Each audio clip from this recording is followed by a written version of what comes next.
Michael Hernandez of MLH Media and Valley Fight News, and I'm here today with I would say one of the best middleweights I've ever got to watch at the amateur level in California, in Jake the Barbarian Babian. How you doing today, brother?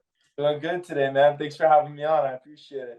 Bro, it was my honor. I've been following your career. It seems like for quite a while now, ever since you were in KFL, you had to fight for SFC back in the day, and I just remember seeing that name, and I was like, that's going to be a name that I'm going to have to keep an eye out on for. And now you're doing great things with UNF. So talk a little bit about how you ventured into Up Next Fighting and how you got that pro contract, because I'm pretty sure you had tons of interest from other companies.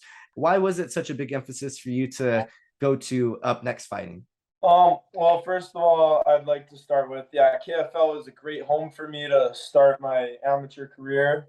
I heard about them in like a family context. They're a very close-knit group. And I've been watching them for a while. And one of the matchmakers, George, ended up approaching me and we spoke a bit about the potential things we can do to build myself up after being an amateur fighter. And they just really brought me in under their wing, showed me a lot of respect. And I think it's the platform I need right now for me to, go off and do great things in the future. For sure, happy with them. And we got a multi-fight deal, 3-fight deal. So one of the 12 fighters signed. So I'm grateful for that too. Yeah, you've always seemed to draw a huge crowd interest. Your Instagram following is absolutely it's astronomical compared to a lot of these other regional MMA fighters. Did you just have a following kind of before this? Were you doing other sports and kind of carried that into your MMA career, or was it more of a hey guys, I'm looking to go into this, and people just really started to like what you were doing? Because it's insane the type of love you've been getting, man. Basically, what I did is after high school, I was a wrestler. After high school, I got into jiu-jitsu. And getting into the jiu-jitsu gym foundation at the time opened up all the doors. I was actually scheduled to fight in Bellator for my first fight. It was going to be a pro debut. It was going to be there in Hawaii. That was 2019, but we decided to slow things down, and life catches up to you. So I had to take about a year off, and then I moved out here to California, met Body Shop, Antonio McKee, and that was all she wrote. And I've been with them for about a year and a half now. What was the reason for coming over to California, if you don't mind me I asking? made a deal with my father. His My grandfather got sick and he wasn't able to run the bar. He has a dive bar, and so I came out here and took care of him. And then at some point they just put me in charge of the bar, so I had to carry that responsibility with me. But it's been a blessing, when it comes to marketing, creating a following, just like having all that support there. It really changes the whole game for me. And it encouraged me to continue this sport because there's ups and downs, and I had to sit down and really think to myself if this was something I wanted to do. And yeah, it's definitely something I do. So How is that balance of keeping managing a bar and managing a lot? I know you got a lot of financials, a lot of things you got to manage, but that can definitely be a challenge for a lot of athletes, especially one that has all the things that you were have on your plate. one thing I was sacrificing was sleep, my mental health, of course. Running the bar, many people think it's complicated to deal with the taxes, the paperwork, all that stuff. No, no. It's the people inside. And that was something I was good at dealing with. So it helped me, it made it a lot easier for me to make things possible. I was able to put my head down, work for a bit, save up some money, and I decided to take that money and use it towards being a pro MMA fighter. Working in the bars taught me so much about not only how to like interact with people, but just like a lot about financials and stuff and making the right choices, and sometimes you gotta see past your anger. I have to throw people out. I gotta do this. I gotta do that. When people start drinking, it gets a little crazy. So it's priceless. It's something I really do hold near and dear to my heart. It's just I love the relationships and connections I've made, and yeah, of What's your bar location? Where are you located at, man? So we can give a little shout out. course, we're located on Second Street, 4728 Second Street on Naples Island. We're near the Naples Rib Company, and that bar location, it's nice, man. We got a really good neighborhood, and a lot of good friends, and most of our door guys are fighters as well. So it's just perfect, you know. No, that's pretty cool that you're able to incorporate a lot of your fighter friends into working that as well. Because I know a lot of guys in the MMA community, they often have a little bit of a tough time getting those jobs, finding those jobs are able to work with their schedules. And I know you as an MMA fighter, you already know how hard it is to find that time in your schedule to train and all that. So it's awesome. I'm pretty sure to have a boss that's like, hey man, I got training too, and it's almost like there's no excuses for them Yeah, as well we'll be if late. they're messing up. Exactly, exactly. Fashionably late, right? I know that watching your fights, I was like, man, this guy is a grappler of grapplers. Because it seemed as soon as the jump from the fight, it was like Marab Dashavili, you just go and you're strong, super strong against the cage, and you did damage. And it didn't matter if it was going to the ground in a little jiu-jitsu scramble or if it was going to the ground and going to strikes. It always seemed that you had that ground game on par. So was that something that you really just wanted to uh kind of heavily emphasize in your amateur career, and then as you kind of go, all right, I'm gonna emphasize on these other things in my game as well, because that wrestling, it's top tier, man, and it's very exciting to watch in that octagon. I want to start by saying, I train a lot with the legend Joey Davis. Of course, we've got AJ McKee. We're a wrestling-based gym. Coming from jiu-jitsu, that was kind of my safety net. For my amateur career, I took almost zero Zero damage. damage. It seemed like Yeah, you took no I think damage. I took about 3 or 4 punches, with my last fight being 158 significant strikes to zero. So that really showed me the dominance that wrestling can have. But it also created some holes in my game that I had to fix. It's a blessing in disguise, because the wrestling saved me and got me this far. And now I can just focus on knocking people out of my hands. I want to, demonstrate some good techniques in my next fight, and show people I'm not just a wrestler. But if that's something that is necessary in the moment, I'm gonna do. Of course. But Yeah. I do have some really good striking coaches. YL Watson, Antonio McKee, both of course, like, have just helped my development over the last couple months. It's really, really excited for what we've got coming. You as a pro fighter now, and you being signed to UNF, you talking about how you were one of the first 12 pro signees, have you kind of taken this role of like, hey man, if kind of come up under my wing, or have you really just been trying like, hey man, I'm trying to do my own thing? Because there's always a one or two way track, so I'm interested to see, because I know you have a lot of training buddies and a lot of partners that you like to post up on the gram with and also train with every single day. I'm just a huge supporter. Not only am I a fighter, but I'm a huge fan of these guys, especially the ones coming up. They're going to be the next generation. They're the next prospects. We got to pay close attention to them. I like to see people win. And bro, we're all doing the same thing. We all love to fight. Like, we don't need to hate each other. Like, for me, I believe truly that we're all doing something that everybody wishes they could do, and why hate each other? But I get it. There's a time and a place to hey, what's up, motherfucker? Let's go. You know what I mean? Time and a place to get aggressive, for sure. Yeah, There yeah, is yeah. definitely a time and place to turn it on.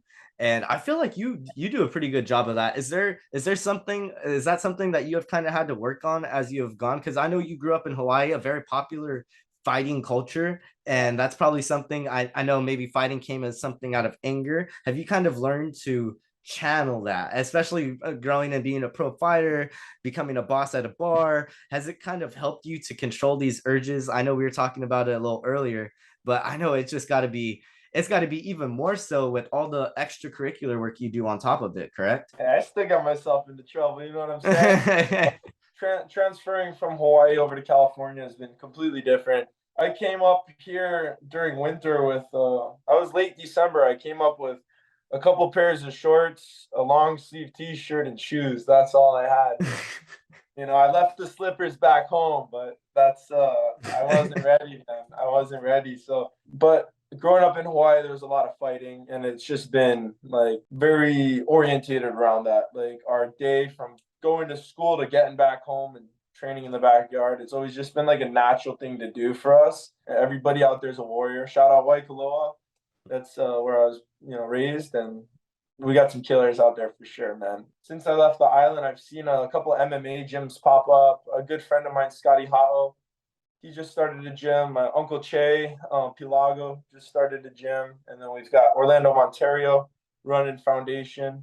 And so I'm really happy to see all those gyms coming up and really just like looking out for the kids and like the keiki, the younger generation. And that's a big thing for me. Like I said earlier, we got to support these young ones, man. And it's good for us, you know, it's good.